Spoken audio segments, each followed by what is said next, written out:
Սիրելի Աստծո ժողովուրդ, ուրախ ես այսօր, որ Տիրոջ տան մեջ ես, ես շատ ուրախ եմ։ Ուրեմն այն թեման, ինչի մասին, որ այսօր խոսելու ենք, ես կարծում եմ, ոչ թե կարծում եմ, այլ շուտ վստահ եմ, որ շատ կարևոր է, եւ բոլորիս կյանքում սա կարծես թե վերաբերվում է բոլորիս։ Այսօր խոսելու եմ դռան մասին, որ Հիսուսն ասեց, ես եմ դուռը։ Դուռը կարևոր բան է, թե չէ։ Օրինակ, որ մեկիս տան մեջ չկա դուռ։ Հեչ կա տենց մարդ, որ օրինակ ասի, օրինակ մեր տան մեջ դուռ չկա, դուռը ինչ ենք անում։ Տեսեք, որ կարծում եմ, որ այդպիսի մարդիկ չկան, որտեղ դուռը վստահ են, որ շատ կարևոր բան է, եւ ամեն մեկիս տան մեջ մի դուռ չի որ կա, չէ՞, տարբեր դռներ են որ կան։ Եվ մենք ուզենք թե չուզենք, բոլորս առնչվում ենք դռան հետ ամեն օր ու ոչ մի դռան հետ, տարբեր դռների հետ, ինչ որ մի տեղից մյուս տեղը գնալով։ Օրվա ընթացքում նայած մեր կարիքից մենք մտնում ենք տարբեր դռներով։ Օրինակ, եթե սոված եմ, որ դռնով պետք է մտնեմ, խոհանոցի դռնով պետք է մտնեմ։ Եթե տուալետի կարիք ունեմ, որ դռնով պետք է մտնեմ, բնականաբար համապատասխան դռնով։ Եթե ուզում եմ լոգանք ընդունել, պետք է մտնեմ լոգարանի դռնով, կամ եթե ուզում եմ հանգստանալ, բնականաբար պետք է մտնեմ ննջարանի դռնով, ճիշտ է։ Օրինակ, երբ որ ես դռների տեղերը փոխում եմ, ես կհայտնվեմ տարբեր տեղեր։ Եթե սոված եմ, բայց բացում եմ լոգարանի դուռը, ասենք կարամ դրից կշտանամ։ Բնականաբար ոչ, կամ եթե հոգնած եմ, բայց գնում եմ խոհանոց։ Էս էլ հնարավոր չի։ Ես մի դեպք տենց գիտեմ, որ լսել եմ այսքան ժամանակ, մեր Սամսոնի մասին է խոսքը, որ ինքը հոգնած ժամանակ երբեմն գնում է ուրիշ դուռ։ Ու ինքը պատմում է, որ մի օր շատ հոգնած է եղել եղբայրներից մեկի հետ, ամբողջ օրը չլվել, sense կոմիկ, ասում է իրիկուն, ասում է sense որ լուցկի չոփ տնես ականջներից, աչքերից տակ, ասում է ջարդվել է, կոպերից այդքան ծանրացել է, ասում է ձև չունեմ էլի հանգստանալ, որ տեսա էլ ճար չկա, ասում է ստիվոց ասի կներես էլի եղբայրս, ես մի հատ գնամ տուալետ կամ, բայց ասում է տուալետ գնում էի ոչ թե նրա համար, որ կարիք ունեի, այլ գնում էի, որ քնեի։ Ու գնում է տուալետ նստում այնտեղ ունիտազի վրա ու չգիտեմ ինչքան ժամ, ինչքան վաղ դեր քնե 40 րոպե քնում այնտեղ, որտեվ ասում է էլ ուրիշ ձև չկար, այդ ինչ ասեմ, որ պրծնես էլի կարենաս թողես այդած։ Էսի եզակի դեպքն է, ես որ լսել եմ, որ ասենք մարդը գնում է տուալետ, հատ քնելու համար, բայց սովորաբար մենք այսպես չենք անում, ճիշտ է։ Եվ հետո երբ որ նայում ես դռներին, օրինակ կան տարբեր ամրության դռներ, տարբեր որակի դռներ, տարբեր արժեքի դռներ եւ տարբեր բաների համար նախատեսված դռներ։ Օրինակ, եթե մեկ ուզում է իր հայաթին լավ սիրուն դուրս արքի, Ռուստամին վրա զիշում ենք, չէ՞, Կարոյին Ռուստամին, ասում ենք, «Օй, Ռուստամ հենց հայաթի դուռը նայում ես, պատմանը, ասում ես, այ Ռուստամ ջան, ես ինչ ես սարքել, խիղճ ունեցի»։ Բայց դռներ էլ կան, որ օրինակ նայում ես, մեղքդ գալիս է այդ դռների վրա։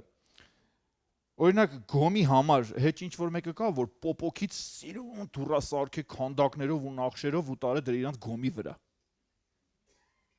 Հեչ կա տենց մեկը։ Չեմ կարծում, որ տենց խելացի մարդ լինի, որ պոպոքի փայտից դուռ սարքի քանդակներով ու տանի դնի գոմի վրա։ Ու ոչ էլ պետքա, որ մուտքի դուռը, գլխավոր դուռը, ասենք ապակուցան ես կամ ավելի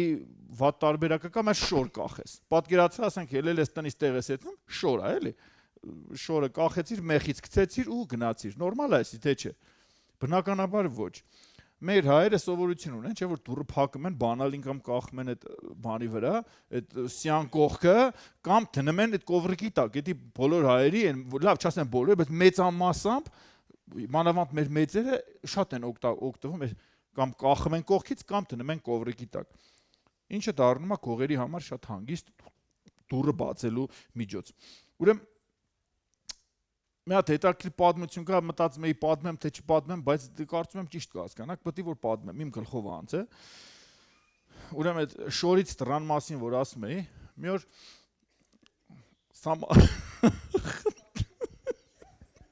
Սամսոնն արդեն հանգա որտե լավ, ուրեմն պետք է ասեմ, որ քո տատի մասին է խոսքը, մտածում էի հարցնեմ, ասեմ թե չասեմ։ Լավ, մի օր Սամսոնից տուն եմ գնաց, պատմեմ այս պատմությունը սկզբից, որ հասկանալի լինի ինչի մասին էր խոսքը։ Ուրեմն նեղ տարիներն էր 90 թվականները, բաներ, ծայրահեղ վիճակի մեջ, այս կոմենկոմ պատմա Սամսոնն ասում է գազի վարձ եկել է, լույսի վարձ եկել է, չգիտեմ, ես ասում եմ չենք կարող մուծենք, անջատում են։ Իրանց տատին էլ հենց խասյաթ ուներ, էլի ասենք հավանոցի ձվերը հավաքում տանում ծախում էր կողտուկ, ինչ գտնում էր ծախելու, էդի անպայման ծախում էր, էդ մեր իր համար ֆռալու, կանֆետով, մանով, կայֆարիկ տատի էր։ Ուրեմն այս տատուն ասում են, տատ ասում են, կարող է փող ունենաս հավաքած, տուր գազը, թե լույսը անջատում են, էլի, տուր փողը մուծենք, չանջատեն, հետո կտան գելի քո փողը, ասում եմ, վայ, մեռնեմ, թե խապում եմ, թե մի կոպեկ ունեմ։ Ասելուց մի կար ժամանակ, հետո տնից մի հատ թաշկինակով փող են գտնում 30 չգիտեմ քանի հազար դրամ։ Ու ես այդ օրը պատահական հետում եմ իրանց տուն։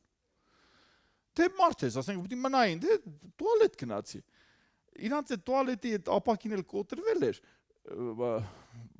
դուրը փետից դուր էր, բայց այդ ապակու տեղը շոր էր կախած։ Թե մարդ ես, էլի տուալետը նստած ես, մեկ էլ զգացի մեկ ոնց որ այդ շորը իրար եկավ։ Կամաս նայց մեկ էլ տեսա մեկ էս քաշքա սենց աշկոս սենց կամաս նայում այդ շորից։ Օրա հենց վատ զգացի։ Միած հենց որ ասենք ցույց տաս որ մարդ կա էլի, ասի ինչ թվաց թե ասի երևի մեկը տուալետի կարիք ունի, ուղղակի մտածում ա թե մարդ կա թե չկա, բայց լույսը վառ։ Մեկ էլ նորից անցավ մի քիչ շուտ փագեց շորը։ Մի քիչ անցավ մի կար ժամանակ նույնիսկ կամաս նույնիսկ բաց ասում մեկ էլ ջոգեցի որ իրանց տատն է։ Ասի տատի ասի այստեղ եմ ասի հեսա կհելնեմ էլի մեկ էլ հա բալես դու ես հա ես էլ ասի ուրիշ մարդ հա չգիտեմ նույնիսկ շորը փակեց նույնիսկ անցավ մի քիչ նույնիսկ դեմ կամաչ այ տատի ասի այստեղ եմ ասի հեսա հելնեմ եմ ասի մի րոպե համբերի հելնում եմ հեսա հա հայք ջան չէ բանա ուղղակի բան էի կորցրել ման էի գալի էլի ասի կարող է տեղ լինի չէ տաճան ասի զուգարանի մեջ ես կորցրել ասի հեսա դուրս եմ գալի ասի Այ նայի, ասի ստե ոչ բան չկա, հա?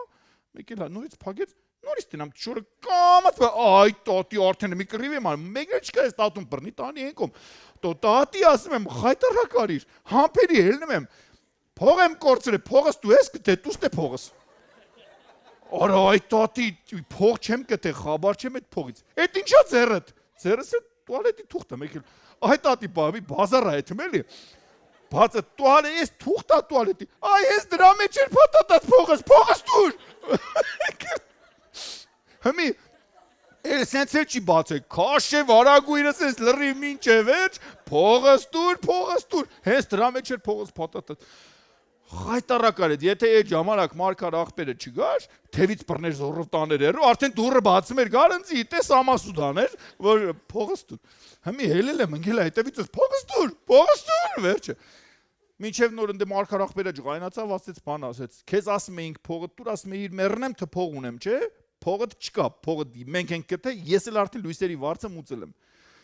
Նոր քանի հետ չեր ասե, վերջը, անիծելով, հետևից ընկած մարգալի, փողս դուր։ Ուզում եմ ասեմ, որ տեսեք, ես շորի դրան պատմությունը, իհարկե այդ շորի դրան հետ կապված մի հատ էլ է, հետաքրքիր պատմություն կա, բայց դի չեմ կարող պատմեմ, կներեք։ Ուրեմն տեսեք, ես դուր բառը, այսինքն մի քիչ թարմացանք, բայց դե ինչ ասեմ, էդ էր։ Ես դուր բառը կբնութագրեմ որպես ընտրություն։ Եվ ամեն օր մենք ինչ որ ընտրություն ենք կատարում։ Օրինակ գնալ եկեղեցի թե ոչ։ Գնալ դպրոց թե ոչ, գնալ ինչ-որ մի լավ կամ մի վատ բան անելու թե ոչ։ Օրինակ այսօր որ դու եկել ես եկեղեցի, սա քո ընտրությունն էր, երբ որ դու առավոտյան արթնացար, դու մտածեցիր, չէ, ամեն մեկս էլ գործեր ունենք, բայց մտածեցիր գնամ թե չգնամ։ Եվ քո ընտրությունը եղավ այն, որ ասեցիր, չէ, ես պետք է գնամ, եւ դու եկար։ Օրինակ ծխելը, հարբելը, թմրանյութ օգտագործելը, սրանք բոլորը ընտրություններ են։ Եվ Սուրբ Գիրք կարդալը կամ Սուրբ Գիրք կարդալու փոխարեն ժամանակ անցկացնել համացանցում, սա նույնպես ընտրություն է, որը մենք կամ մեր երեխաները կատարում են ամեն օր։ Օրինակ դու գիտեք, որ աչքերն էլ դուռ ունեն։ Ով գիտի աչքերի դուռը որն է։ Մեր կոպերն է։ Եվ երբ որ մենք մեր աչքերը բացում ենք մեղքի, ցանկության եւ ուրիշ շատ վատ բաներ տեսնելու համար, գիտեք, որ մենք արդեն թույլ ենք տալիս, որ մեր աչքի դռնով ինչ անի մեղքը մտնի մեր մեջ։ Ականջները դու գիտեք, որ դուռ է։ Ականջներն էլ դուռ է։ Եվ երբ որ ես իմ ականջը տալիս եմ ինչ որ մի հատ բամփասանք կամ ինչ որ մի հատ չարախոսություն լսելու, ու մանավանդ իմ քրոջ կամ իմ աղբոր կամ իմ եկեղեցու հովի կամ ինչ որ մի ծառայողի հանդեպ, հիշի, սա դուռ է, որը դու թույլ ես տալիս, որ վատ բաները մտնեն քո մեջ։ Բերանը դուռ է թե չէ։ Հետ եղել է, որ ասենք լսես այս արտահայտությունը, ասես դուռ դիր բերանիդ, էս ինչ ես խոսում։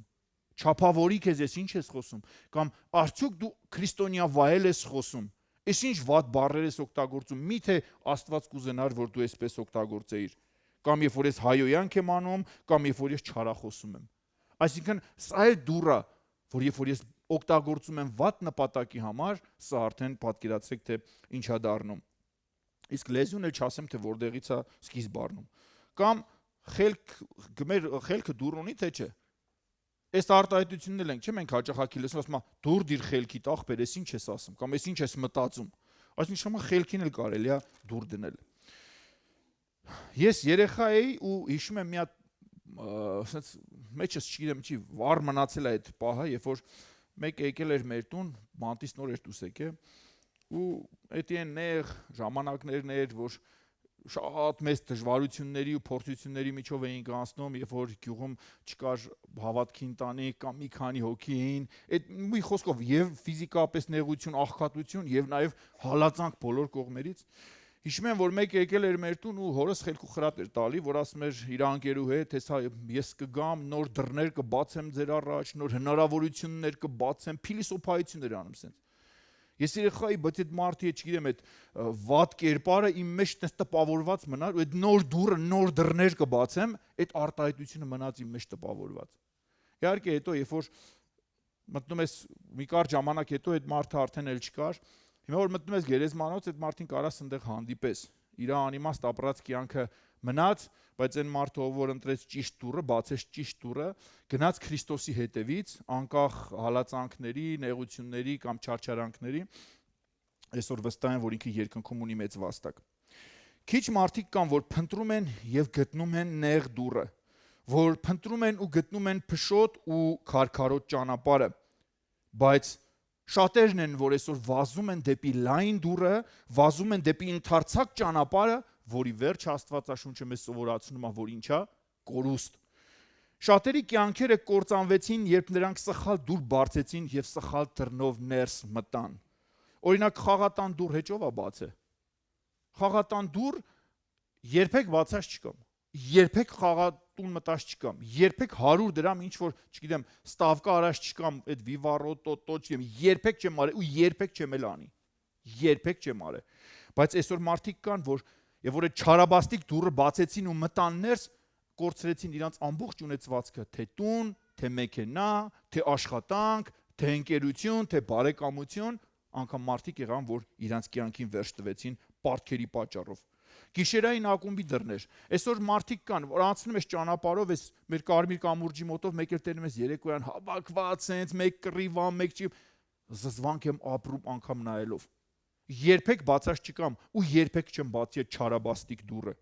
Կամ ակումբների դռները, կամ անառակության դռները, կամ բանտի դռները, կամ թմրամոլության եւ հարբեցողության դռները, որտեղ որ մարդիկ իրանց կարծես ազատություն են տալիս մեղքի կեղտոտ աշխարհի մեջ։ Երբ աշխարհում կան այսքան բազմաթիվ ու բազմազան դռներ, ինչ եք կարծում, հոգևոր կյանքում կան դռներ թե ոչ։ Որտեվ այս ինչ որ ես ձեզ խոսում էի, էսի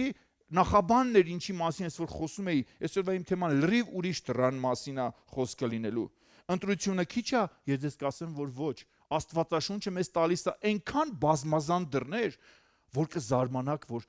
վերջում կկարդամ, թե ինչքան շատ դռների մասին է Աստվածաշունչը խոսում։ Եվ Աստվածաշունչը, ես ինչպես միշտ որ ասում եմ, անսպառ հնարավորությունների գիրք է։ Աստվածաշունչը անսպառ իմաստության աղբյուր է, եւ դու երբեք չես կարող Աստվածաշունչը կարդալով Աստվածաշնչի ամեն ինչի մասին պատկերացում կազմես։ Եսի տարբերություն շատերի, չգիտեմ, որտեղ մարդիկ կան 5 կտակարան չեն կարդում, բայց ես շատ եմ սիրում 5 կտակարան, ես սիրահար եմ 5 կտակարանի, իհարկե չի որ նոր կտակարանը չեմ սիրում, բնականաբար նոր կտակարանն է մեր ուղեցույցը, բայց ես համեմատությունը միշտ արել եմ ու կանեմ, որ 5 կտակարանը ինքը նոր կտակարանը ինքը հրաշքների գիրք է, իր մեջ կա անգին գանձեր, բայց ինքը կարծես մի հատ սունդուկի մեջ դրված ու փակված է, եւ երբ որ դու 5 կտակարանը լավ իմանում ես, այնքան հայտնություններ կա, որ նոր կտակարանից բացվում է քեզ, որովհետև 5 կտակարանը ստվերն է նորի։ Եվ եթե դու լավ գիտես հինը, նշանակում է նաև շատ լավ գիտես նորը։ Նոր կտակարանը, ես ասեցի, որ իմ համար հրաշքների գիրք է։ Ինչքան շատ ես կարդում Սուրբ Գիրքը, այնքան ավելի լավ ես իմանում այն։ Ինչքան ավելի շատ ես իմանում, այնքան ավելի շատ ես հասկանում, որ ոչինչ չգիտես։ Պատկերացնում ես դու, օրինակ ասենք ես սիրում էի կարդալ Կոմս Մոնտե Քրիստո, չգիտեմ քանի անգամ եմ կարդացել, կամ Խորհրդավոր կղզի, իմ սիրած գրքերից մեկն է եղել, չեմ հիշում քանի անգամ եմ կարդացել, բայց ամեն անգամ կարդած ասում էի գոնե մի նոր մի բան գտնեմ, բայց ամեն անգամ կարդալուց ոչ մի նոր բան չէի գտնում, որտեղ մի անգամ կարդացիր ինքը հետա, վերջ, իմացար, բայց Սուրբ Գիրքը երբ որ կարդում ես, ամեն անգամ ասում ես լավ, այսքան կույր լինի մարդ, որ այս 100 անգամ կարդա ու չհասկանա, չիմանա ես, ու իմացեք, որ մինչև մեր կյանքի վերջը մենք չենք կարող Սուրբ Գիրքը բացահայտենք լրիվ։ Ինձ զարմացնում է ավելի ու ավելի, որտեղ սա գրված է Աստծո շնչով։ Աստվածաշունչը անսխալ է, Աստվածաշունչը բացարձակ ճշմարտություն է եւ ամեն մի տառը, ամեն մի բառը ինքը կյանքի աղբյուր է։ Եվ մենք պետք է կարդանք այնքան ժամանակ, մինչև որ Աստվածաշնչի միջի գրված բոլոր հրաշքները, բոլոր Աստծո պատվիրանները Աստված կգրի մեր մարմնեղեն տախտակների, կգրի մեր սրտի վրա։ Եթե կա դուռ, ուրեմն նշանակում է կա նաև փական, կողպեք մեր լեզվով ասած, ճիշտ է։ Եվ ամեն մեկը չի, որ իրավունք ունի մտնի այդ դռնով։ Եվ բայց ովքեր որ ունեն այդ բանալին, նրանք կկարողանան մտնել այդ դռնից ներս եւ վայելել երկնային օրհնություններ։ Հետաքրքիր է, որ Դանիել 12-րդ գլխում ասում է, այս խոսքերը փակված եւ կնքված են մինչեւ վերջի ժամանակը։ Ոչ մի ամբարիշտ պիտի չհասկանա, բայց իմաստունները պիտի հասկանան։ Այսինքն նշանակում է փակված ու կնքված բաներ էլ կան Աստվածաշնչում, որոնք ամբարիշտներին չի վերաբերվում, բայց ովքեր որ ունեն աստվածային իմաստություն, Սուրբ Հոգու իմաստությունը եւ լեցունությունը, Սուրբ Հոգին կբացի իրանց համար այդ հայտնության հրաշքները եւ իրանք կհասկանան։ Մենք միասին հիշում եք ուսումնասիրել ենք դռները, որոնք տանում էին դեպի Տիրոջ տաճար։ Ուղղակի հիշեցնելու համար ես մի կարճ կանդրադառնամ։ Կենտրոնական դարպասները, որ մենք տեսնում էինք դեպի խորան տանող, դրանք 4 գույներից էին բաղկացած, որոնք խորհրդանշում էին Հիսուսին։ Եվ կենտրոնական դռները կոչվում էին հրյաները, անվանում էին այս դռները ճանապարհ։ Ճանապարհ, որը տանում էր դեպի խորան, եւ այդ դռների վրա կար հետեւյալ գույները՝ կապուտակ, ծիրանագույն, կրկնակի կարմիր եւ մանած բարակ քթան, որը սպիտակ գույնն էր։ Եվ տեսեք, 4 ավետարանները հետո Քրիստոսին ներկայացրեցին 4 տարբեր ձևերով։ Հովանեսը որպես կապուտակ, այսինքն Հիսուս որպես Աստված եւ Աստծո որդի, Ղուկասը որպես կրկնակի կարմիր, Հիսուսը որպես փրկիչ, Մատթեոսը որպես ծիրանագույն, Հիսուս Քրիստոս որպես թագավոր եւ Մարկոսը որպես բարակ քթան, Հիսուսը որպես կատարյալ եւ անբիծ։ Երկրորդ դուռը, որ մտնում է իր խորանից հետո սրբության դուռն էր, որը կոչվում էր ճշմարտություն, եւ երրորդ դուռը, որ մտնում է իր դեպի սրբությունների սրբության խորան, կոչվում էր կյանք։ Եվ Հիսուսը հետաքրքիր է, որ եկավ ասեց, ես եմ ճանապարհը, ճշմարտությունը եւ կյանքը։ Մեկը չի գնա հորը, եթե ոչ ինձանով։ Եվ հрьяաները այդ ժամանակ միանգամից բարկացան, որտեղ ինքը գիտեին Հիսուսը ինչ ասում, ինքն գիտեին թե ճանապարհ դուռը որն է, ճշմարտություն դուռը որն է եւ կյանք դուռը որն է։ Եվ Հիսուսն ասում էր, ես 3 դուռն էլ ես եմ, թե ճանապարհը, թե ճշմարտությունը եւ թե կյանքը։ Եվ հորը գնալու միակ ճանապարհը ես եմ եւ իմ միջոցով պետք է անցնեք։ Երբ Հիսուսը մեռավ, գրված է, որ ինչ արեց, վարագույրը պատրվեց վերից մինչև վար եւ հորը տանող, Աստծուն տանող ճանապարհը բացվեց եւ Քրիստոս ինքը դարձավ սրա պատճառը։ Եվ հետաքրքիր է, որ Աստվածաշունչը մեզ ցույց է տալիս, որ Հիսուսը մինչև այդ միշտ, երբ որ խոսում էր հոր եւ իր փոխհարաբերության մասին, շատ տեղեր կա գրված, որ ասում է ես ու Հայրը մեկ ենք, որ ասում է Հիսուսը, ես չեմ անում ոչինչ, եթե Հայրը ինձ չի ասում։ Ինչ որ հոր կամքն է անում եմ, ես Հայրը։ Եվ այս խոսքը փոխվեց, երբ որ Հիսուսը արդեն հարություն առավ մեռելներից, ինչ ասեց Հիսուսը։ Հիսուսն ասեց, ես հիմա գնում եմ իմ հոր մոտ եւ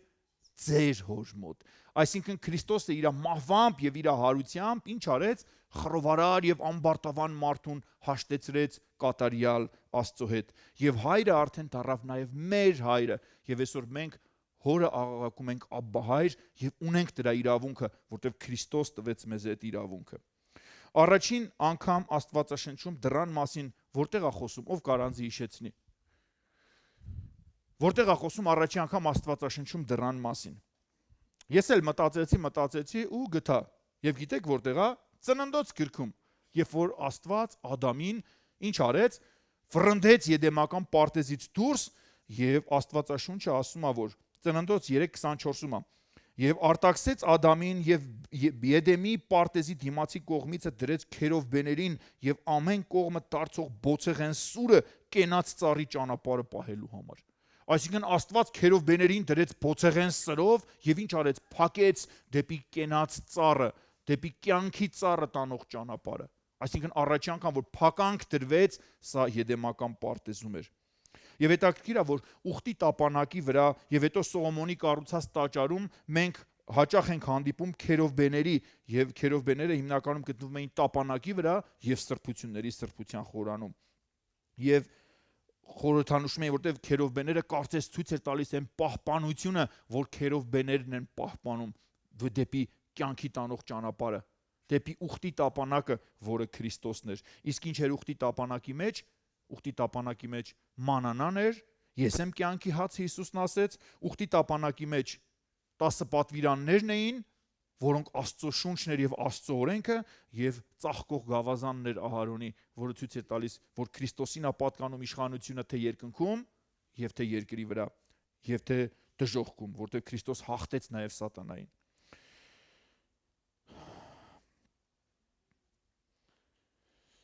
Ուրեմն տեսեք, Հայտնություն 3:8-ը ասում է. Ահա քո առջև մի բացված դուռ դրի եւ նրան ոչ ոք չի կարող փակել։ Ես կասեմ, որ սա ապաշխարության դուռն էր, սա արթնության դուռն էր եւ ոչ մի դարերի ընթացքում կլներ առաջի դարում Ներոնի ժամանակ, կլներ սովետական միության ժամանակ, Ստալինի ու Հիտլերի ժամանակ, չգիտեմ, երբեք եւ ոչ մեկ չի կարողացել փակի քրիստոնեության ապաշխարության դուռը, որտեվ Աստված էս բացված դուռը դրեց եւ Աստծո եկեղեցու դեմ ոչ մեկ չի կարող կանգնել։ Զատկի ժամանակ ինչու էին գառի արյունը քսում դռանդիներին եւ վերին սեմին, քանի որ դռնով պիտի մտնես ներս, որ փրկվես մահվան ռեշտակից, իսկ դռան վրա արյունն էր, որի միջոցով պետք է անցնեիր։ Արյունը քսում էին վերին սեմին, դռան կողքերին, եւ դու պետք է մտնեիր այդ արյան միջով եւ դու կփրկվեիր։ Եվ որոշ մարդիկ մտածում են, որ էսի սատանան էր, որ այդ հրեշտակը եկավ, սուրը ձեռը մտավ, սկսեց սպանել, ես ձեզ կասեմ, որ ոչ, որտեվ սատանան չէր։ Սա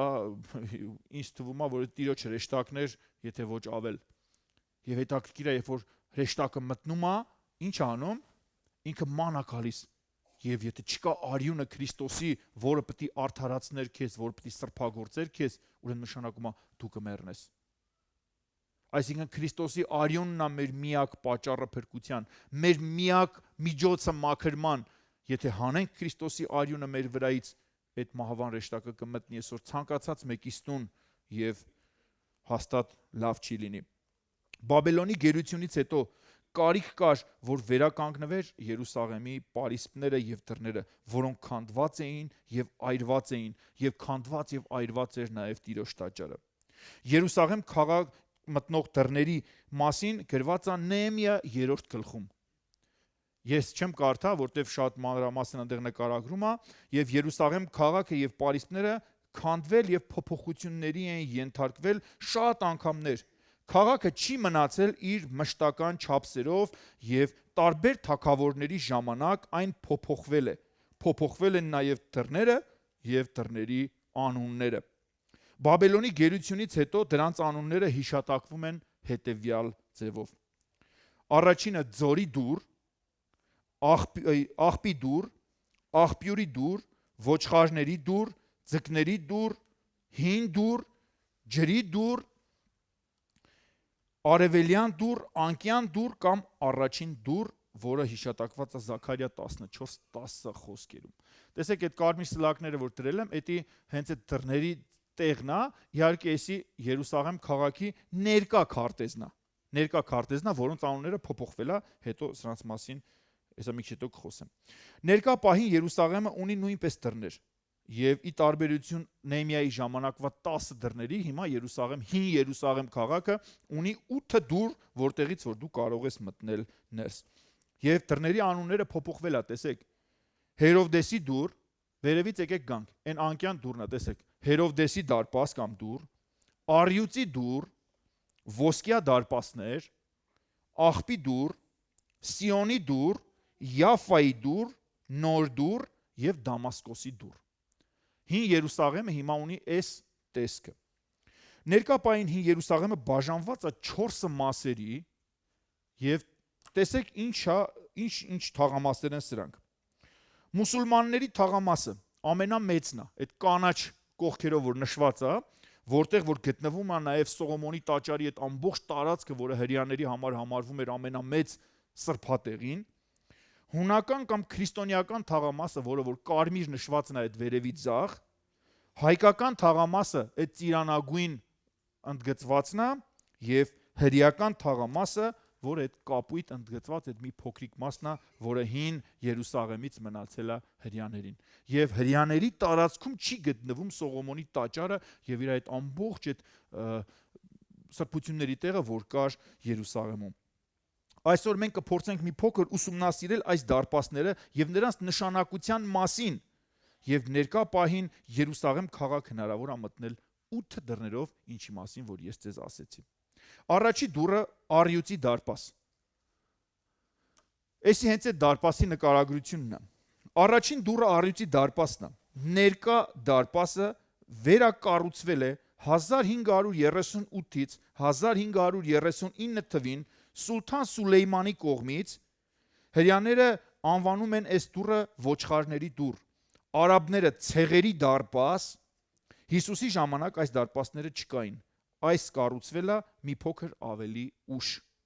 1967 թվին 6-օրյա պատերազմի ժամանակ հրեաները հենց այս դարպասով մտան ներս եւ գրավեցին Սողոմոնի տաճարի տարածքը, որը հիմա հայտնի է որպես Օմարի մզկիթ կամ Այլ-Ակսայի մզկիթ։ Այս դարպասները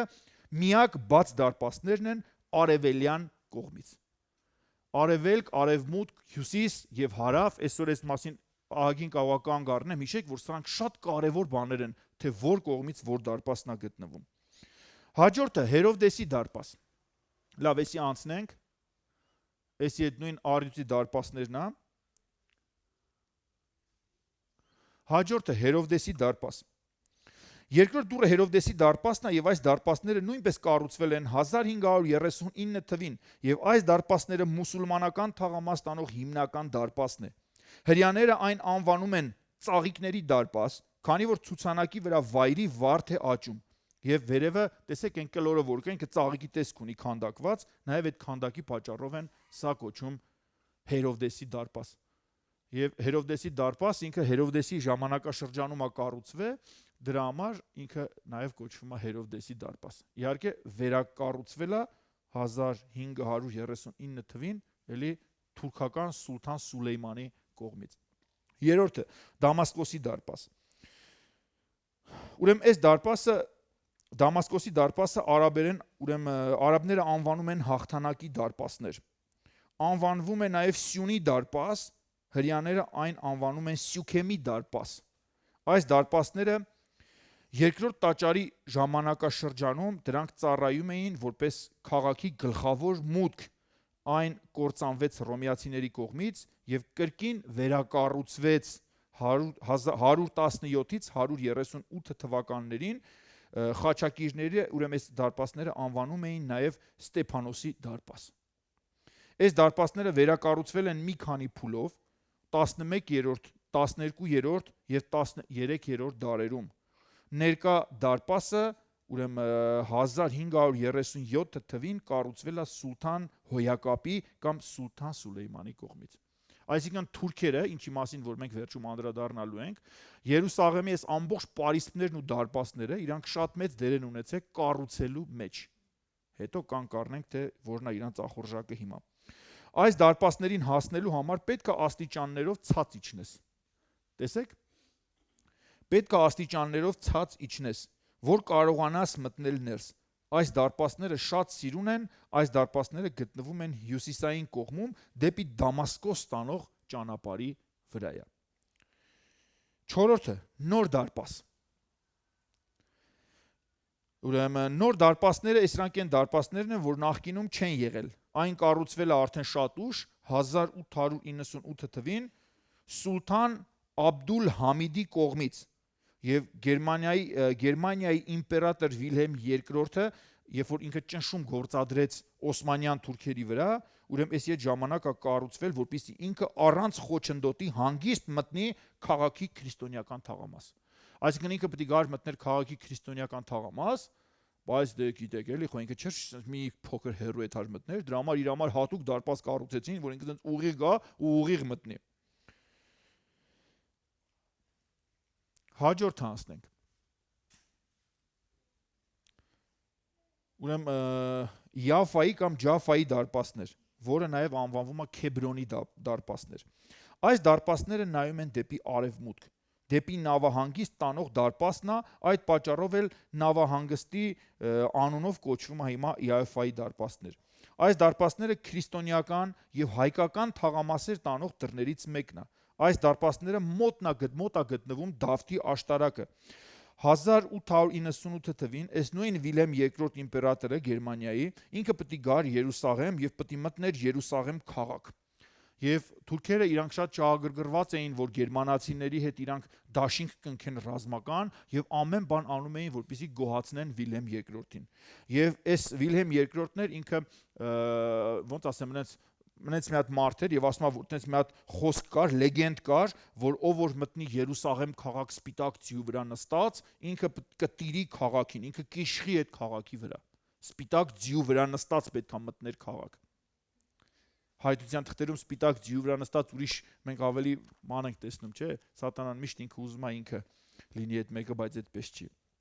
Այդ պատճառով ուրեմն տեսեք, որ Օսմանյան թուրքերը քանդեցին Դավթի աշտարակը, տեսեք, Դավթի աշտարակը քանդեցին, այնի Դավթի աշտարակն է, մինչև քանդելը։ Եվ դա աշտարակի մոտի այս Պարիսպը որ կար, Պարիսպն էլ քանդեցին աշտարակի հետ, որպեսզի Վիլհելմ II-ը ձիուց չիշնի։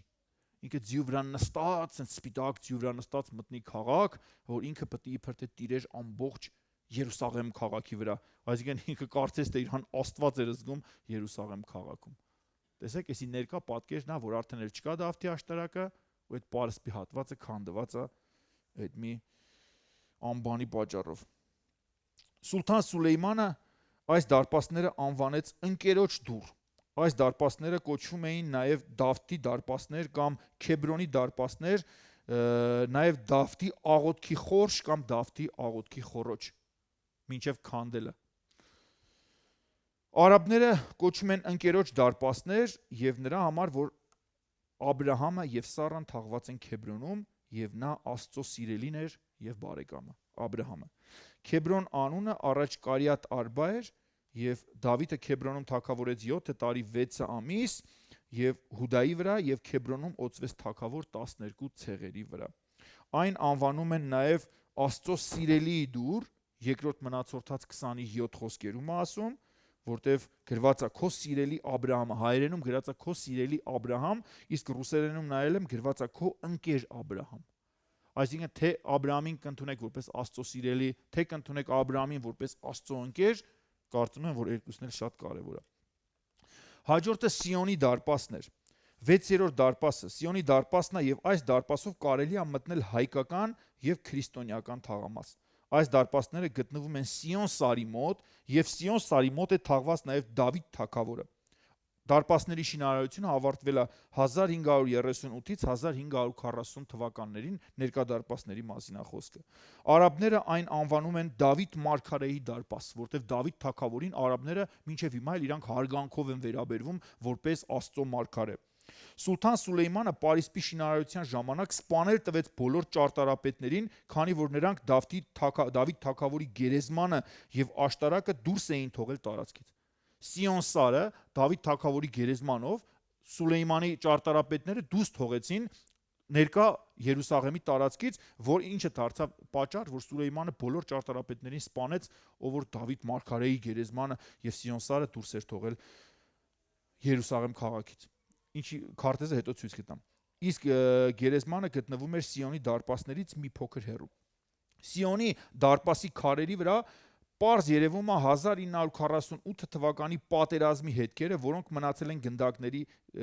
կրակելու հետքերը։ 1948 թվին էր, երբ Իսրայելը ձեռք բերեց անկախություն եւ նորից ծնունդ առավ Իսրայել պետությունը եւ կանաչեց չորացած թզենին։ Ուրեմն էսի Սիոնի դարպասներն է։ 7-րդը աղբի դարպասը։ 7-րդ դուռը դա աղբի դուռն էր եւ այդ դուռը հիմնական դուռն է, որ այսօր մտնում ես հрьяաների թաղամաս։ Հետաքրքիր է, չէ՞, բոլոր այս դռների մեջ հрьяաներին բաժին ասեն, այս աղբի դուռը, մեր լեզվով ասած զիբիլի դուռը, էսա բաժին ասե հрьяաներին, որը ուղիղ տանում է դեպի լացի պատ։ Անվանվում է Սիլվանի դարպաս կամ մարոկոական դարպաս, ավարտվել է 1537 թվին, բայց 1952 թվին արաբները երբ վերցրեցին հին Երուսաղեմի վերահսկողությունը իրանց ձեռքը, ուրեմն այդ ժամանակ դարպասները մեծացրեցին եւ 1967 թվին Իսրայելը իր հսկողության տակ վերցրեց նաեւ այս հատվածը։ Տեսեք, էսի աղբի դարպասներն է ներկա պահին որ կա, իսկ էսի աղբի դարպասներն է մինչեւ մեծացնել։ Տեսեք, այս տեսքն է ունեցել աղբի դարպասները, այսինքն ամենաանշուք դարպասներն է եղել աղբի դարպասները։ Այս դարպասները կոչվում էին նաև աղբի դարպաս, քանի որ այս դռնով էին դուրս հանում քաղաքի աղբը եւ տաճարից դուրս էին հանում զոհաբերություններից հետո մնացած կենդանիների աղբը, մնացորդը եւ այրում։ Այսինքն աղբի դարպասը եղել է Նեմիայի ժամանակվանից սկսած, որ առաջի անգամ պարիսպները կառուցեցին, Նեմիայից էլ առաջ, չգիտեմ էլի, աղբի դարպասները միշտ եղել են։ Եվ տաճարի աղբը այդ անասունների զոհաբերություններից հետո մնացած այդ ինչ որ կար ավելինորդ բան, որ պետք է հանեին բանակից դուրս ու վառեին, դուրս էին հանում աղբի դարպասներով։ Հիսուսի ժամանակ Սիոն սարը եւ Դավթի գերեզմանը գտնվում էին Երուսաղեմի պարիսպներից ներս։ Հիմա ոչ, քանի որ ասեցի, որ Սուլեյմանի ճարտարապետները, չգիտեմ ինչի, որոշել էին, որ պետքա դուրս թողեն։ Եվ մոտավորապես 335 մետր քաղաքը դուրս է մնացել նախկին սահմաններից,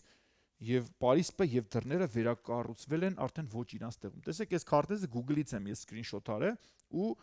այն կարմիր երկու կետը որ կա, մեկը Սիոնի դարպասն է, այս մյուս կողմինը աղբի դարպասն է, հիմա ներկա պահին։ Իսկ այդ դեղին կետերը որ կան, այդ եղել է ճիշտ Հիսուսի ժամանակվա պարիսպը, որտեղ են կարմիր գիծը հիմիկվա պարիսպն է, իսկ դեղին գիծը Հիսուսի ժամանակվա պարիսպն է։ Եվ տեսեք դռները ինչքան է տեղաշարժվել իր տեղից եւ հետա գնացել։ Իսկ այն կլոր կապույտի մեջ որ վերցրել եմ, այնի Սիոն սարն է եւ Դավթի գերեզմանը, որը գտնվում է ներկա Սիոնի դարպասներից մի փոքր վերև։ Ուրեմն նաեւ աղբի դարպասների դիմաց գտնվում է Ենոմի որդիների ձորը, որը հիմա աղբի դարպասներից մոտ 600 մետր հեռու է։ Ենովմի որդիների ձորը աչքի անկնում որպես կռապաշտության, պղծության վայր։ Այս ձորում էր, որ շատ թագավորներ եւ իսրայելացիներ իրենց որդիներին անցկացնում էին կրակով զոհաբերությունների համար։ Այս ձորում էր, երբ Հովսիա թագավորը պղծեց այս վայրը, 4-րդ թագավորած 23:10, եւ նա պղծեց Տոբեթը, որ Ենովմի որդիների ձորումն է, որ ոչ ոք իր որդին կամ իր աղջկան կրակով չանցկացնի մողոքի համար։ Այս ձորը համեմատվում է, ուրեմն անմաքուրների վայրը համարվում, այստեղ էին այրում պատմական տվյալներից են վերցրել մահվան դատապարտված շատերին եւ այս վայրը մինչեւ հիմա վանում է շատ շատերին եւ հիմա էլ այս Իսրայելում, երբ որ դուք նայեք ամեն ինչ է այնքան խիտ է կառուցված, բայց այս Ենոմի որդիների ձորը մինչև հիմա դատարկ է։ Եվ սա անվանվում է որպես անեծքի վայր, որպես անիծված մի վայր է համարվում Ենովմի որդիների ձորը։ Այս ձորում միշտ ինչ-որ մի բան այրվում էր, միշտ ինչ-որ մի բան վառվում էր, միշտ կրակ կար այս ձորի մեջ, որ այստեղ էր բաց թողնվում նաև պատմական տվյալներն է ասում, որ հիշում եք, ես որ մի անգամ պատմել եմ ձեզ, թե Քավության օրը երկու այծերին որ բերում էին, մեկը Եհովայինն էր, որ պիտի մորթվեր, եւ մյուսը այն այծն էր, որի վրա որ քահանայապետը դնում էր իր ձեռքը, եւ ամբողջ տարվա մեղքը, ամբողջ ազգի խոստովանում էր այս այծի գլխին, եւ իրան ինչ էին անում, բաց էին թողում անապատ առանց սպանելու։ Եվ կարծիք կա ասում որ հենց բանում էին Ենովմի որդիների ձորում էին բաց թողում այս այծը, որը որ պետքա չսպանվեր եւ որը որ խորհուրդն էր սատանայի, որ իրա վրա դրվեց ամբողջ մեղքը ինչ որ կար։ Ուրեմն տեսեք, Հուդան երբ մատնեց Հիսուսին 30 արծաթով, մենք այս պատմությունը շատ անգամներ ենք կարդացել, հետո ինքը որ փոշմանեց այս Քրիստոսին մատնելու համար, ինչ ասում Աստվածաշունչը, ինչ արեց։ Ասում է տարավ էս 30 արծաթը հետ տվեց քահանաներին։ Եվ քահանաները ասում է բրուտի ագարակը առան։ Մատթեոս 27:7 խոսքերում ասում։ Քանի որ այրյան գին էր եւ առան բրուտի ագարակը որպես օտարների գերեզմանատեղի։ Իսկ որտեղ էր գտնվում բրուտի ագարակը? Բրուտի ագարակը գտնվում էր Ենովմի որդիների ձորում։ Հրյաները թե առաջ եւ թե հիմա այս ձորը գիտեք ինչ են անվանում? Գեհեն։ Այսինքն ես այսքան ժամանակ ասենք Գեհեն անունը որտեղից է ծագի, ես ինքս չէի իմանում, մինչև որ չուսումնասիրեցի այսքան, տեսեք ենա ռուսերեն ինքը անգամ Google-ի մեջ մինչև հիմա տալու է Գեհենա, հենց այդպես էլ գրվում է, Գեհենի ձորա կոչվում։ Այսինքն Ենովմի որդիների ձորը, որտեղ որ առան նաև այն 30 արծաթով ագարակ օտարների գերեզմանատեղին գտնվում էր Գեհենի ձորում եւ նաև այս ամբողջ աղբը եւ ամբողջ մեղքը, որ հանում էին Իսրայելից դուրս, իրանք այրում էին Գեհենի ձորում։ Հիմա հասկացաք թե որտեղից է եկել Գեհենի մասին անվանում Աստվածաշնչում կամ Գեհենի կրակ անվանումը, որտեղ այս ձորի մեջ միշտ ինչ որ մի բան վառվում էր։ 8-րդ դուռը, որ ամենակարևորն է, տեսեք էսի էլի մի կողմից Երուսաղեմի, ուրեմն արևելյան կողմից գտնվում է Կեդրոն հեղեղա, Կեդրոնի այդ ձորը, իսկ ներքևի կողմից գտնվում է արդեն Գեհենի ձորը կամ Ենովմի որդիների ձորը։ Ու հետաքրքիր է, երբ որ աղբի դռնից դուրս է իր գալիս, մի անգամից հենց աղբի դռնից դուրս է իր գալիս ու հայտնվում է իր Գեհենի ձորում։ Էսի տաճարն էր իր տեսքով։ Եվ ամենավերջինը 8-րդ դուռը, ինչի մասին որ այսօր խոսելու ենք, սա կոչվում է Մեսիայի դարպաս։ 8-րդ դարպասը կոչվում է, հիմա էլ է կոչվում Մեսիայի դարպասներ։ Քրիստոնյաները անվանում են ոսկի դարպասներ։ Հրյաները անվանում են Շուշան դարպաս։ Ուշադիր եղեք, Շուշան դարպաս են անվանում հրյաները։ Արաբները անվանում են հավերժական կյանքի դարպասներ։ Մահմեդականները այն անվանում են առաջի կամարը ողորմության կամար, իսկ երկրորդ կամարը ապաշխարության կամ քավության կամար։ Հետաքրքիր է, չէ՞։ Մուսուլմանները ինչքան բան են կապում կոնկրետ այս դարպասների հետ։ Մեր թվարկության 70 թվականին ռոմեացիները քարուքանդ արեցին Երուսաղեմը եւ տաճարը, պարիսպները ու դռները քարը քարին չթողելով։ Եվ ոսկյա դարպասները ամենահինն են, որ վերակառուցվեցին մեր թվարկության 520 թվին ռոմեացիների կողմից։ Այսինքն ռոմեացիները իրանք քանդեցին, իրանք էլ նույն քանդված դարպասները վերականգնեցին նույն տեղում։ Եվ 810 թվին այն փակվեց մուսուլմանների կողմից, որտեղ դուք գիտեք, որ Երուսաղեմը միշտ կռվախնձոր է եղել բոլորի համար։ Եվ 1102 թվին խաչակրած արշավանքի ժամանակ այն նորից բացվեց խաչակիրների կողմից։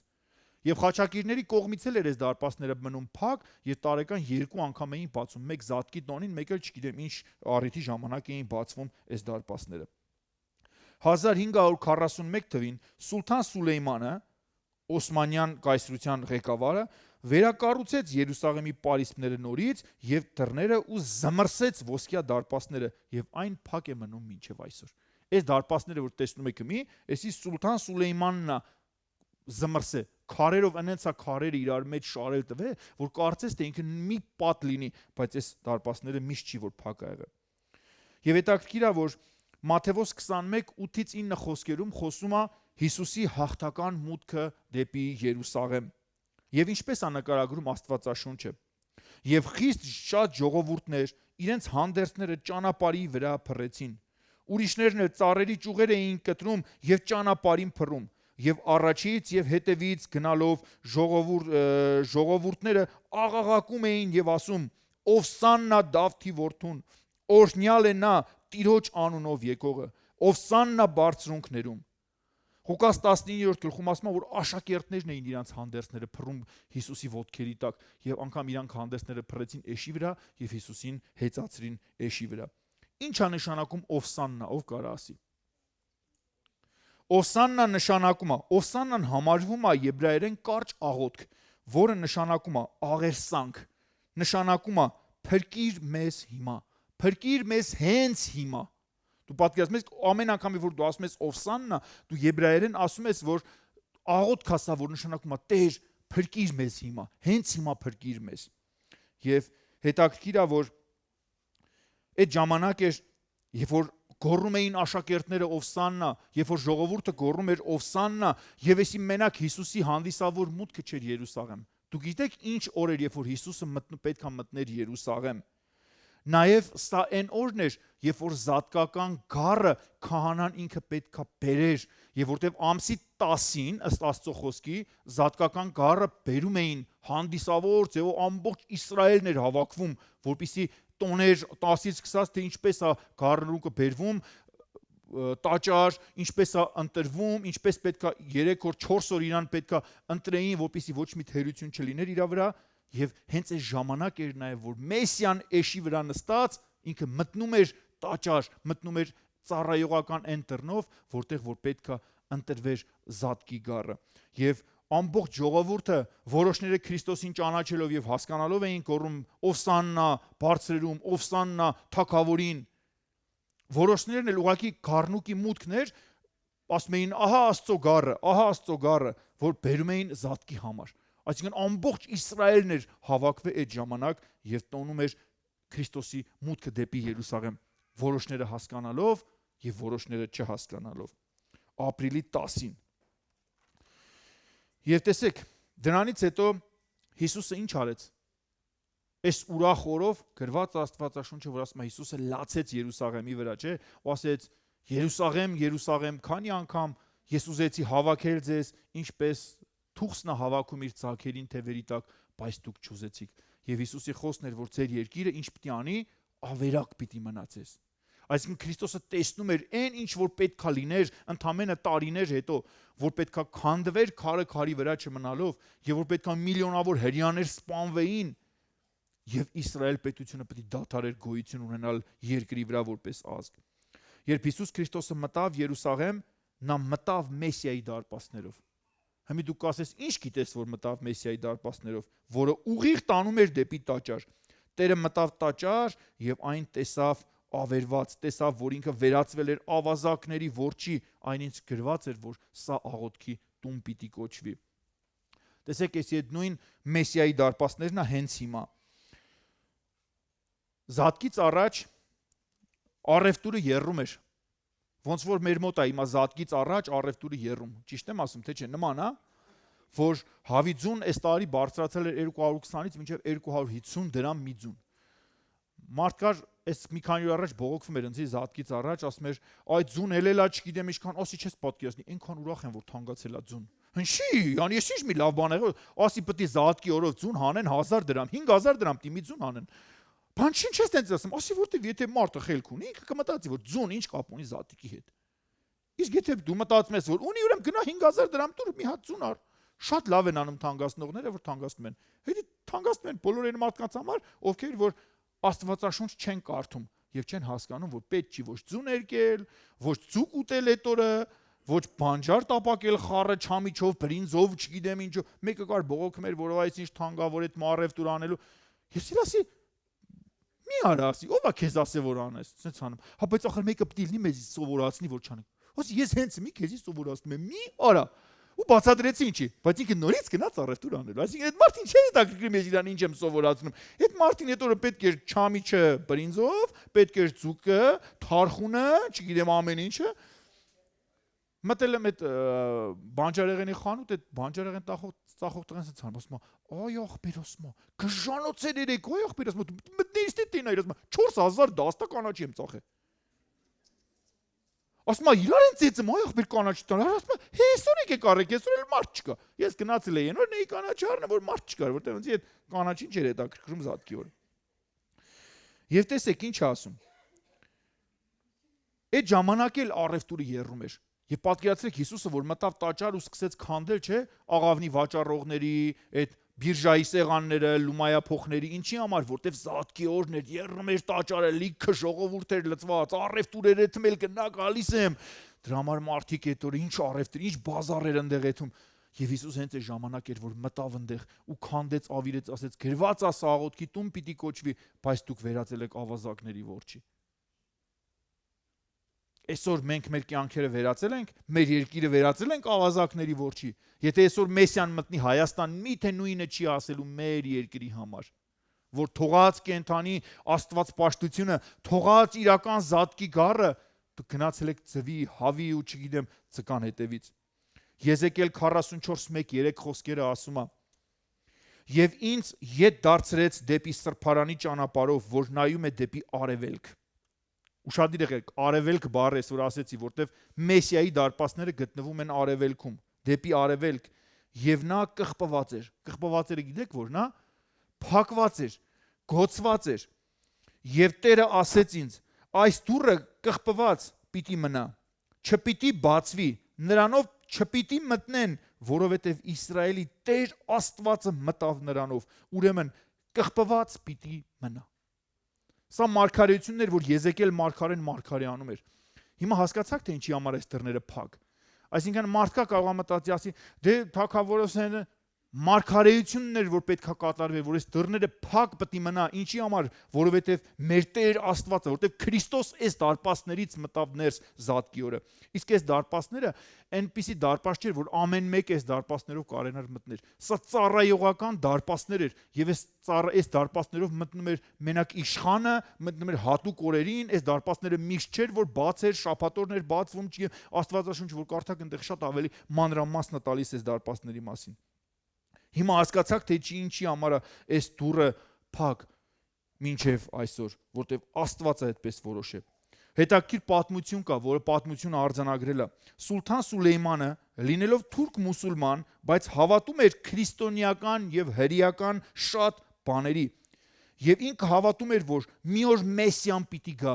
եւ Մեսիան պիտի գա Ձիթենյաց լեռից ու մտնելու է քաղաք ոսկյա դարպասներով, որը կոչվում է, մուսուլմանները կոչում են ողորմության եւ խավության դարպասներ, եւ գնալու է դեպի տաճար։ Եվ ինչ արեց այս դարպասները։ Սուլթան Սուլեյմանի խելքը նայեք, ժողովուրդ։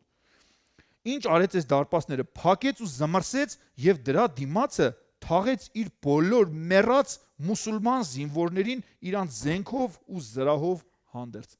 Տեսեք, այս Հիսուսի հանդիսավոր մուտքն է Երուսաղեմ,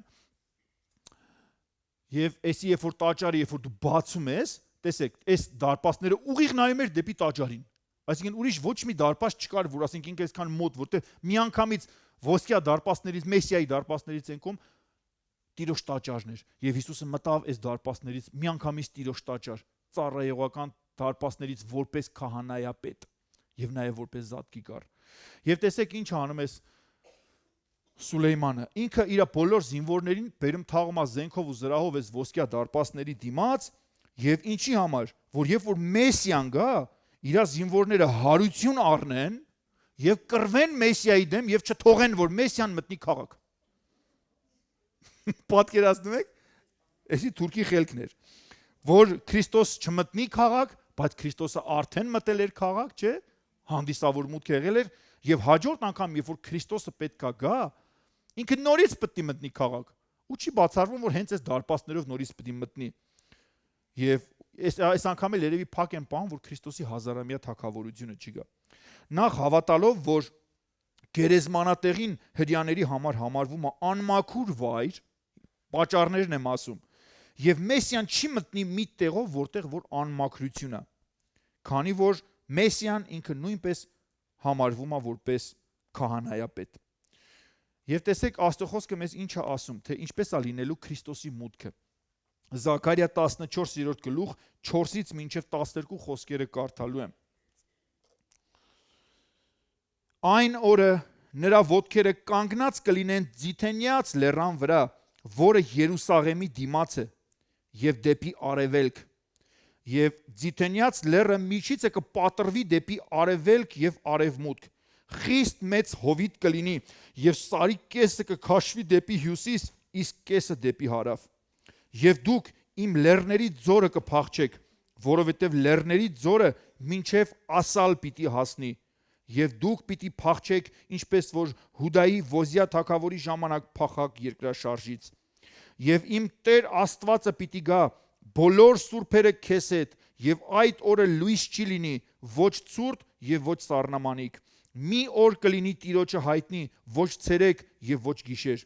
Եվ երեկոյան ժամանակ լույս կլինի, եւ այդ օրը կենթանի ջրեր կբխեն Երուսաղեմից, կեսը դեպի արևելյան ծով, իսկ կեսը դեպի արևմտյան ծով։ Լինի ամառ թե ձմեռ։ Եվ Տերը թագավոր կլինի բոլոր ամբողջ երկրի վրա,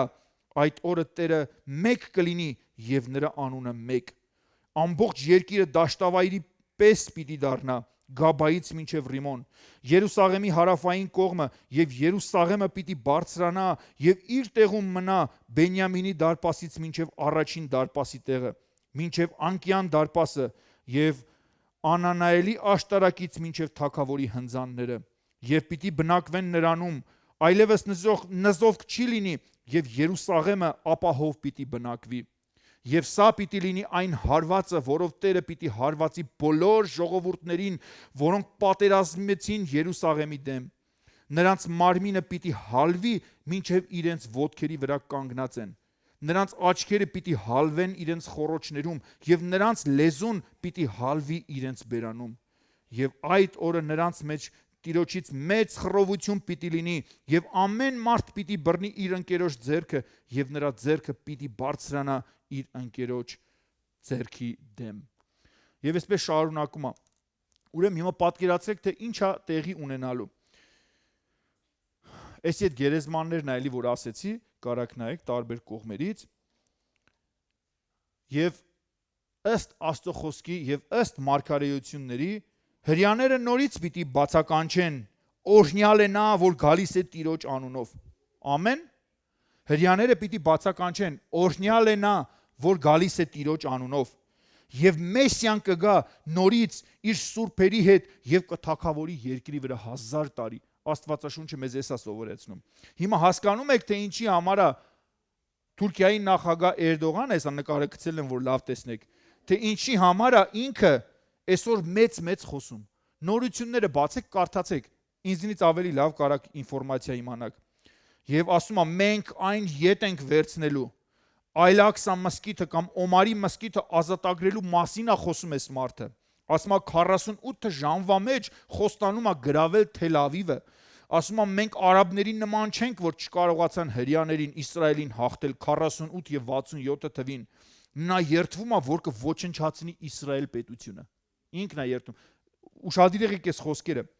Թուրքիայի նախագահ Ռեջեփ Թայիփ Էրդողանը խոստացել է ազատագրել Այլաքսան, քանի որ այն երրորդ ամենակարևոր մսկիթն է աշխարհում եւ հայտարարել է, որ Երուսաղեմը մերն է։ Ով այդ նորությունը կարդացել, որ այս հաղորդում էր այս մարդը, որ Երուսաղեմը դա մերն է։ Ու գիտեք ինչի համար էր հայտարարում մերն է, որտեղ Սուլթան Սուլեյմանի ժամանակը կառուցվե, վերակառուցվե ամբողջ հին Երուսաղեմի պարիսպները եւ դռները։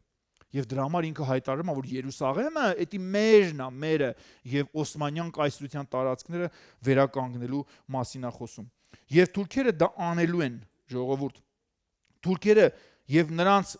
պաշարող զորքերը, նրա դաշնակիցները, սա իմ կարծիքն եմ ես ասում,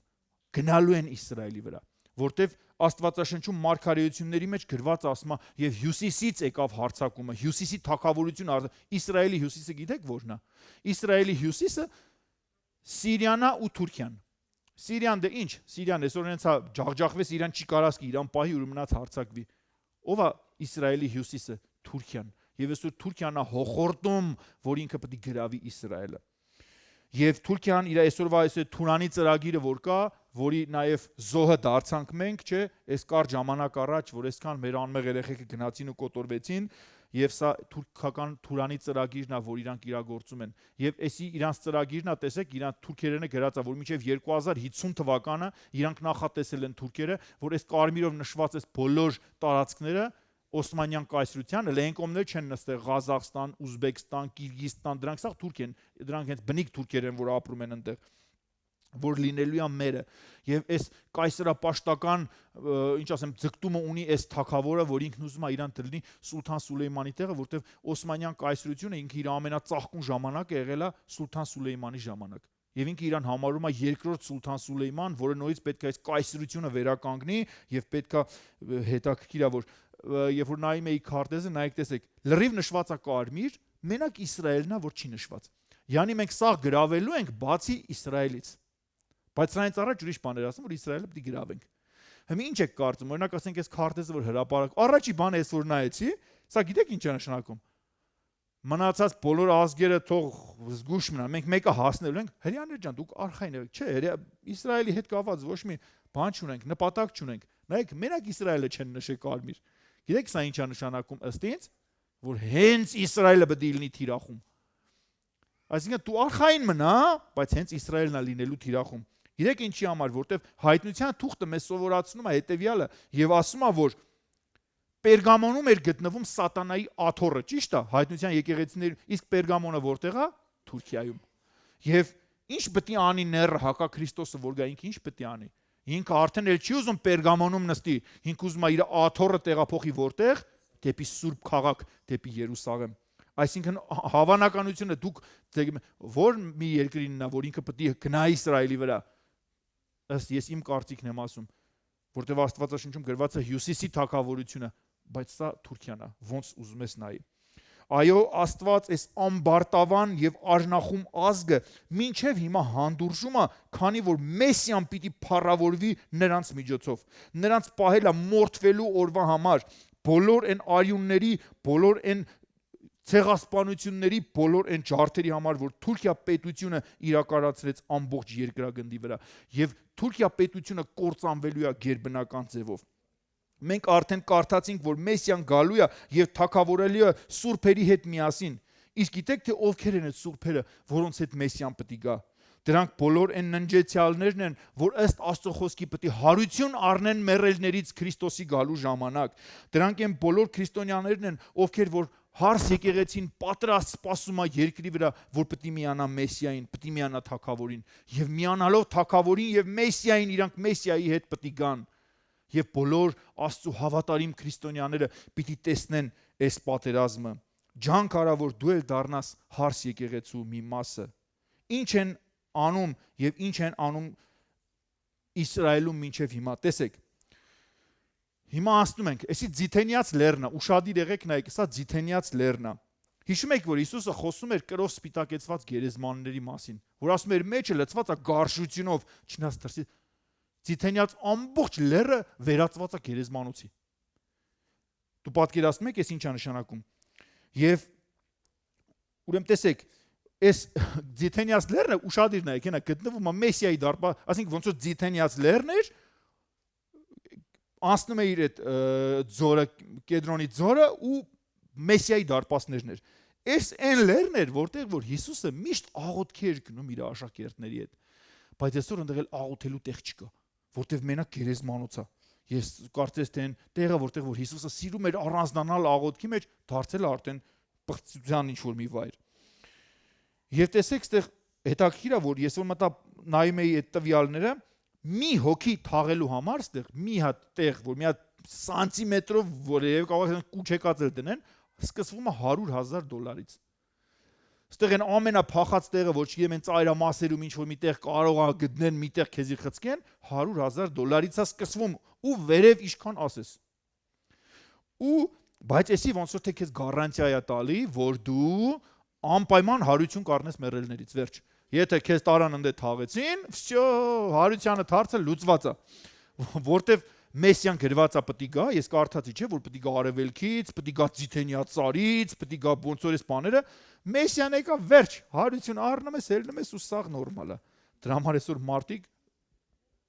անխելքներ տանում են 100,000-ներով կամ չգիտեմ միլիոնով փող են տալի, որ իրանց դե թաղեն, որտեղ մտածում են, որ սաղ կյանքս անբարիշտությունով ապրել եմ, բայց կարևորը Ձիթենիաց լեռան վրա եմ թաղված, ես հասարակ տղա չեմ։ Մեսիան եկա, վсё, առաջինը ես եմ։ Այսինքն 100% փրկություն են խոստանում, եթե դու տեղ ես թաղվում։ Քրիստոսի երկրորդ գալուստը լինելու է շատ փառավոր, եւ բոլորը պիտի տեսնեն, եւ ով կարող է դեմ կենալ թագավորների թագավորին եւ տերերի տիրոջը։ Ոչ ոք։ Նաեւ դեպի Երուսաղեմ նրա մուտքը ով կարա փակի։ Ոչ ոք։ Եվ նաեւ նրա մուտքը լինելու է շատ փառավոր։ Սաղմոս 24:7-10 խոսքերն եմ հիմա կարդալու, ավելի շուտ եկեք միասին կրկնենք այս խոսքերը, որտեղ հրաշալի խոսքեր է։ Եկեք բարձր ասենք։ Ով դռներ, բարձրացրեք ձեր գլուխները։ Եվ բարձրացրեք ով հավիտենական դռներ, որ փառած թագավորը մտնի։ Ով է այդ փառած թագավորը։ Տերը զորավոր եւ ուժեղ։ Տերը ուժեղ պատերազմի մեջ։ Ով դռներ բարձրացրեք ձեր գլուխները եւ բարձրացրեք ով հավիտենական դռներ, որ փառած թագավորը մտնի։ Ով է այդ փառած թագավորը։ Զորած Տերը, նա է փառած թագավորը։ Սիրելի մարդ, Աստվածաշնչում չկա մի բան, որ գրված է ավելնորդ։ Եթե Հիսուսը իրան համեմատես դռան հետ, նշանակում է երկար պետք է մտածել, թե ինչա դուռը։ Հովհաննես 19 խոսքերում ասում է Հիսուսը. ես եմ դուռը, եթե մեկը ինձանով ներս չմտնի, եթե մեկը ինձանով ներս մտնի, ինչ կանի, կապրի։ Այսինքն Քրիստոսն է դուռը, փրկության դուռը, եւ եթե այսօր դու ուզում ես ապրես, դու պետք է ներս մտնես Հիսուս Քրիստոս դռնով։ Սատանան այսօր շատ դռներ է բացում մեր առաջ, որ դու մոլորվես, շատ սիրուն դռներ, գայթակղիչ դռներ, շատ սիրուն անուններով ու տեսքով, որ դու մոլորվես։ Այսօր Սատանան ուզում է հրապուրել քեզ, որ շեղի քեզ, որպեսզի դու չգտնես Հիսուս Քրիստոս փրկության միակ դուռը։ Ես այսօր էլ կանգ չեմ առնի դարպասների վրա, որոնք մարդը բացեց, որտեվ տեսակ այդքան դարպասներ կար, որտեվ այն ինչ որ մարդը բացեց, նշանակում է մարդի բացածը մեզ պետք չի, մեզ պետք է միայն եւ միայն Աստծո տված դուռը։ Իսկ այդ դուռը ճանապարհը, ճշմարտությունը եւ կյանքը Քրիստոսն է։ Մարդը փակեց ոչխարների դուռը, մարդը փակեց ձկների դուռը, մարդը փակեց հին դուռը, բայց տեղը բացեց Հերովդեսի դուռը, Դամասկոսի դուռը, նոր դուռը, Առյուծի դուռը, որ իրականում առյուծել չի, ինքը վրան Հովազա պատկերված, ուղղակի ասում են առյուծի դուռ, բայց ինքը իրականում վրի նկարները, Հովազի նկարները առյուծի դրան վերևը որ կար քանդակված։ Մարդը փակեց ձորի դուռը, աղբյուրի դուռը, ձիերի դուռը, անկյան դուռը կամ առաջին դուռը, փակեց ջրի դուռը, լպատկերացրեք, աղբյուրը ով է, Քրիստոս, ջուրը ով է, Քրիստոս, ոչխարների դուռը ով է, Քրիստոս, ձկների դուռը ով է, Քրիստոս, որտեվ Հիսուսը Պետրոսին ասեց, ասեց, արի ես քեզ մարդկան որսոտ կդարձեմ, այսինքն թող դու ձկներին թող արի, ես քեզ ուրիշ ձուկ կտամ տեղը։ Ես չեմ ուզում կանգ առնեմ, որտեվ շատ երկար կլինի, բայց Քրիստոսը իր ամեն մի խոսքը, ինչ ասեմ, մի բան նշանակում էր եւ չկար ոչ մի ավելնորդ բառ։ Փակեց Մեսիայի դուռը, միայն թե փակ մնա փրկություն տանող ճանապարհը։ Հետաքրքիր է, որ բոլոր դռները իրանց տեղում վերականգնված չեն։ Բոլոր դռները միայն Մեսիայի դուռն է, որը ճիշտ տեղում է վերականգնված։ Մնացած բոլոր դռները տեղաշարժվել են, տեղափոխվել են, բայց Մեսիայի դուռը գտնվում է ճիշտ իր տեղում, որը փակ է։ Հետաքրքիր է, ինչի համար են հրյաներին բաժին հասել աղբի դուռը, որը տանում է դեպի լացի պատ։ Մենք գիտենք, որ Հիսուսին ձերբակալեցին Գեցեման պարտեզում։ Այսի այդ գերեզմանոցներն ա, մի քանի նկարեր նայեք ու թեքեմ։ Որպեսզի պատկերացնեք, որ մի սանտիմետր տեղ չկա ստեղ։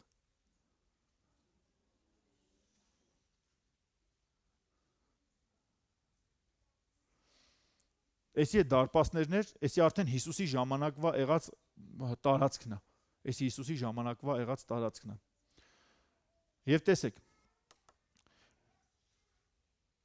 Ուրեմն տեսեք, Հիսուսին ձերբակալեցին Գեցեման պարտեզում։ Վերև են կարմիր կլորը առաջի որ կա, Գեցեման պարտեզն է դա։ Գեցեման պարտեզից դեպի կողք հենց կպած, ինքը Ձիթենիաց լեռնա, որը սա գերեզմանոց էր, որ դուք տեսաք։ Եվ տարան Կայիաֆա քահանայի մոտ։ Տեսեք, երբ որ այդ դեղին գիծը գալիս է այդ վերևից, իջնում այդ Կեդրոնի ձորով, գալիս է, այնտեղ երկու դուռ կար, ջրի դուռը եւ աղբի դուռը։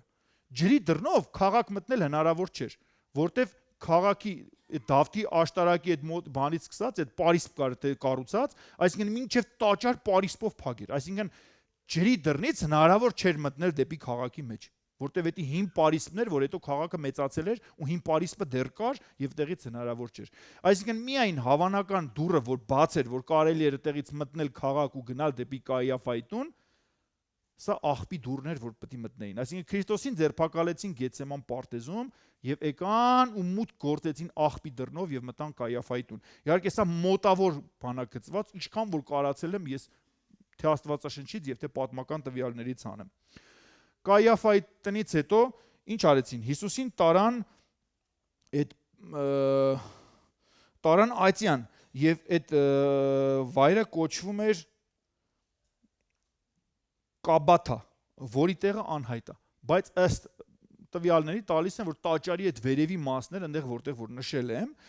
որ այդտեղ հավաքվում էին զինվորները եւ պահպանության զինվորները եւ նաեւ դա կարծես տես մի ռազմակայանի պես մի բան լներ, որ տարան այս վայրը։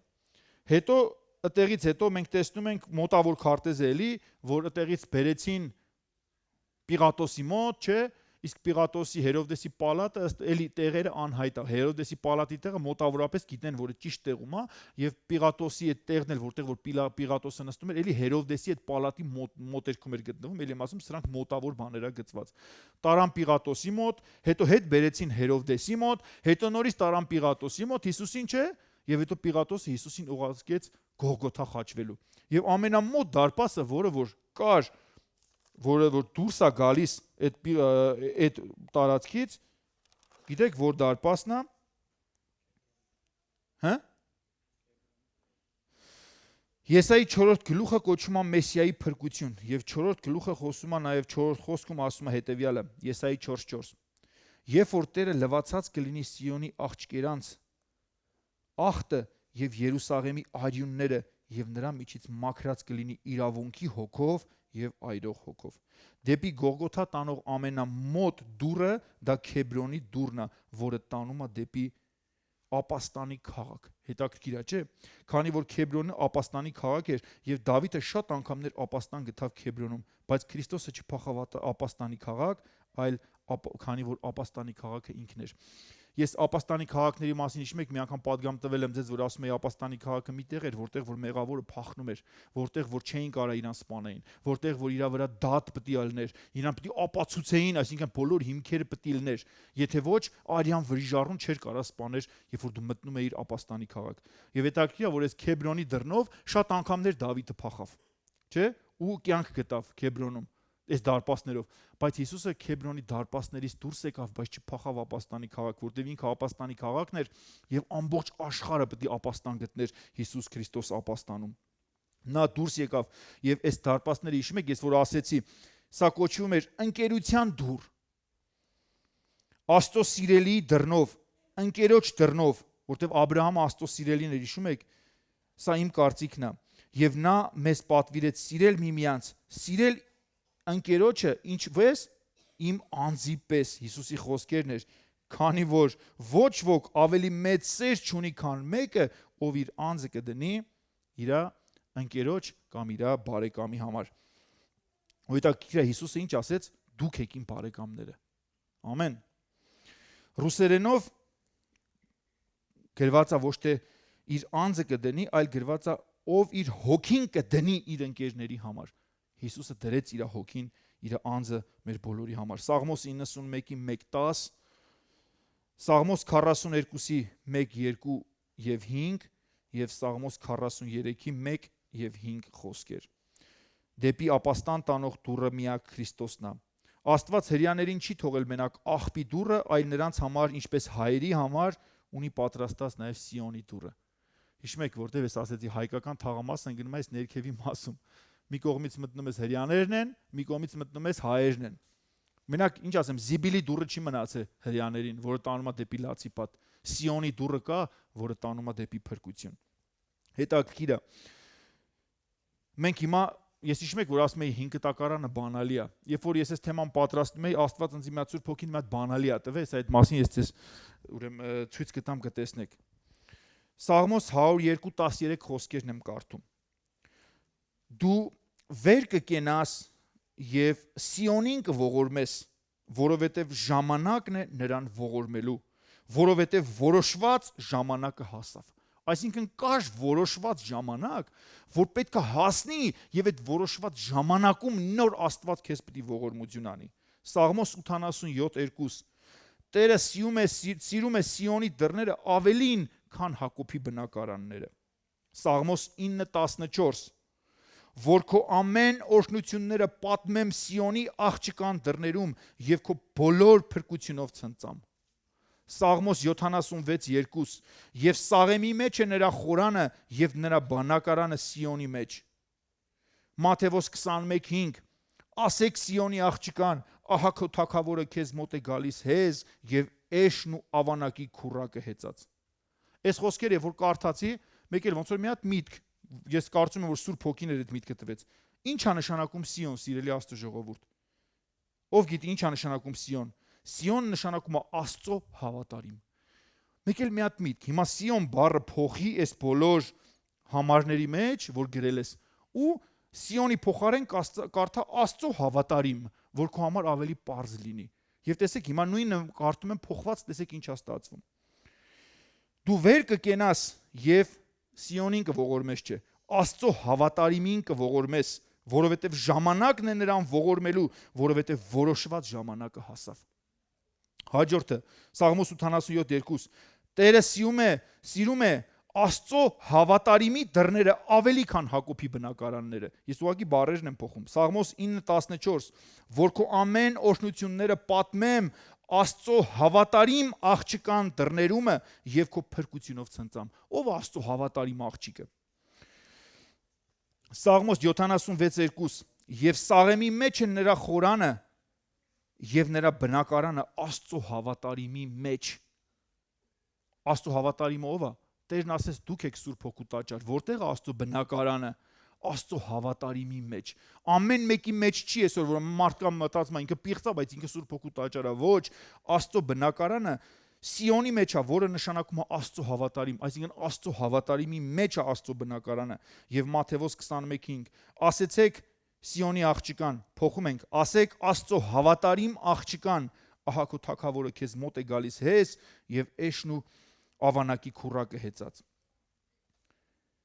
Ով է Աստծո հավատարիմ աղջիկը, սա հարս եկեղեցին է։ Ով է Աստծո հավատարիմ աղջիկը, սա գառանկինն է։ Ով է Աստծո հավատարիմ աղջիկը, սրանք են 5 իմաստուն կույսերն են, ովքեր որ իրանց լապտերները վար պահեցին։ Հիշում եք, ես դες ասում էի, որ Մեսիայի դարպասները, որոնք հիմա փակ են եւ հрьяաները կոչում են Շուշան դարպաս։ Մեսիայի դարպասները հрьяաները կոչում են Շուշան դարպաս։ Եվ Երկոց 2:1 խոսքերը ասում է. Ես Սարոնի ծաղիկն եմ եւ հովիտների Շուշանն եմ։ Պարզ գրած է, Շուշան է ասում դարպասներին։ Հիսուսն ասում է, ես եմ, այդ Շուշանը ես եմ։ Այդ դուռը ես եմ։ Այո, Աստուն տանող, նրա սրբարանը տանող դուռը դա Շուշան դուռն է, ոսկի դարպասներն են, Մեսիայի դարպասներն են,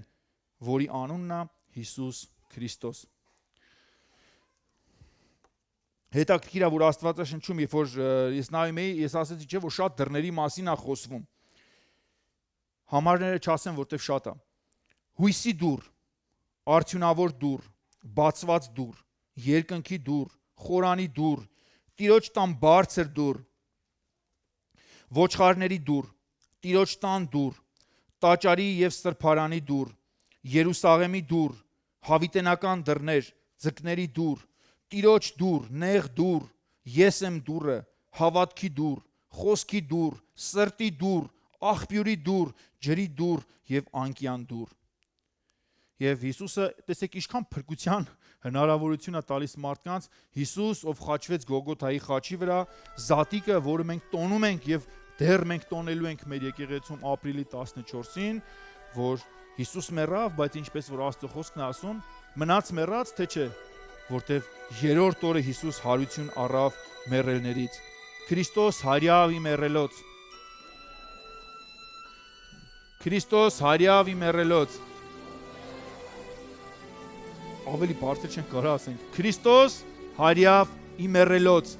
Օրհնյալ է հարությունը Քրիստոսի։ Եվ այսօր մենք կտեսնենք Քրիստոսի գերեզմանը դատարկ, ճիշտ է, որտեղ Քրիստոս հարյավ ի մեռելոց։